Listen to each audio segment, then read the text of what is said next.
एक राजा ब्राह्मणों को लंगर में महल के आंगन में भोजन करा रहा था। राजा का रसोइया खुले आंगन में भोजन पका रहा था। उसी समय एक चील अपने पंजे में एक जिंदा सांप को लेकर राजा के महल के ऊपर से गुजरी। तब पंजों में दबे सांप ने अपनी आत्मरक्षा में चील से बचने के लिए अपने फन से जहर निकाला। तब रसोइया जो लंगर ब्राह्मणों के लिए पका रहा था, उस लंगर में सांप के मुख से निकली जहर की कुछ बूंदें खाने में गिर गईं। किसी को कुछ पता नहीं चला।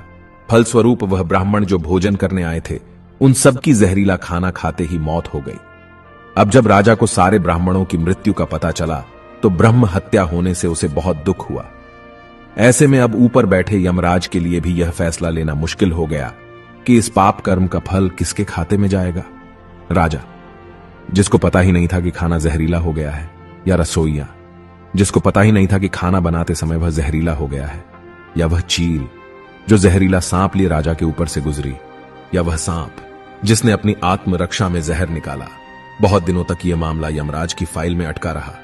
फिर कुछ समय बाद कुछ ब्राह्मण राजा से मिलने उस राज्य में आए और उन्होंने किसी महिला से महल का रास्ता पूछा।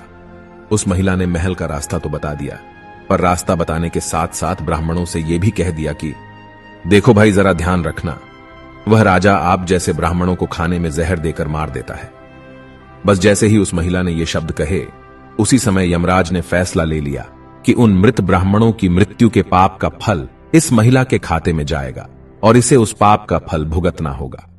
यमराज के दूतों ने पूछा, प्रभु ऐसा क्यों, जबकि उन मृत ब्राह्मणों की हत्या में उस महिला की कोई भूमिका भी नहीं थी।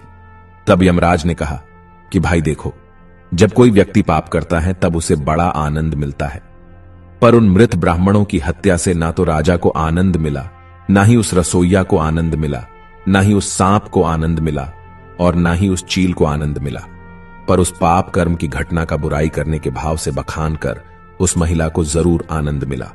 इसलिए राजा के उस अनजाने पाप कर्म का फल अब इस महिला के खाते में जाएगा।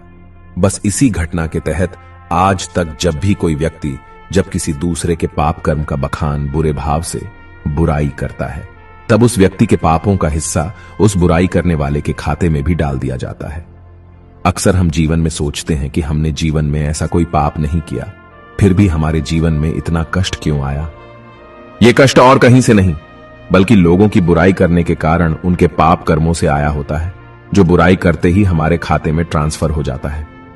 इसलिए आज से ही संकल्प कर ले कि किसी के भी और किसी भी पाप कर्म का बखान बुरे भाव से कभी नहीं करना, यानी किसी की भी बुराई या चुगली कभी नहीं करनी है।